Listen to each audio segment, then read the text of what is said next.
Мұқағали Мақатаевтың «Аққулар ұйықтағанда» поэмасы ғажап поэма.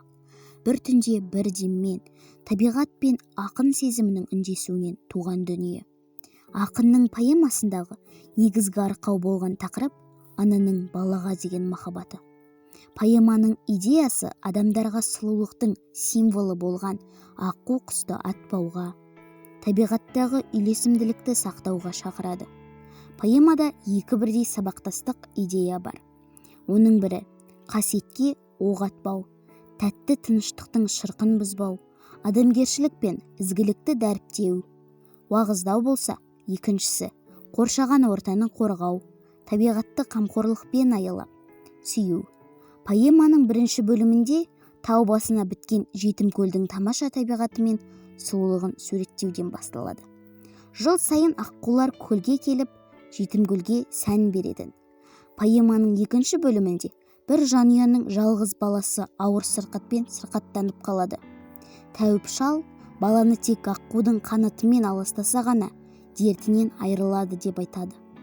Әкесінің аққуды өлтіруге дәті бармағандықтан оның орнына анасы мылтығын алып, қасиетті аққулар мекендейтін көлге барады. Көлге келгенде ананың қолындағы мылтығы абайсызда атылып қалады да, мылтықтың оғы аққуға тиеді. Шуды естіген қар жылқышы көлге қарай келеді де, аққу өлтірген анаға ақыл береді.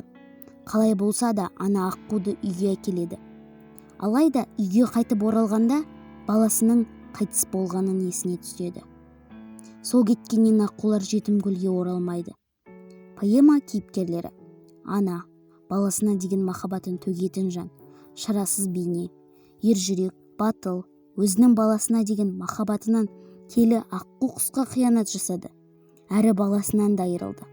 Бала, сырқат, шарасыз жан, оның өмірі қыл үстінде тұр. Тәуіп шал, ертеректе емшілікпен айналысқан адам. Әке, ар-намысты, халықтық дәстүрді биікке қойып, келі аққу құсты атудан бас тартқан адам. Жылқышы, жылқы бағып жүрген адам, парасатты, ақылды данышпан. Ол анаға ақыл айтып, оны дұрыс жолға қоюға тырысты. Аққу, құстың төресі, махаббаттың символы. Қазақ халқы ырым, наным, сенімге сенетін халық. Сол себепті қазақ аққуды киелі санайды.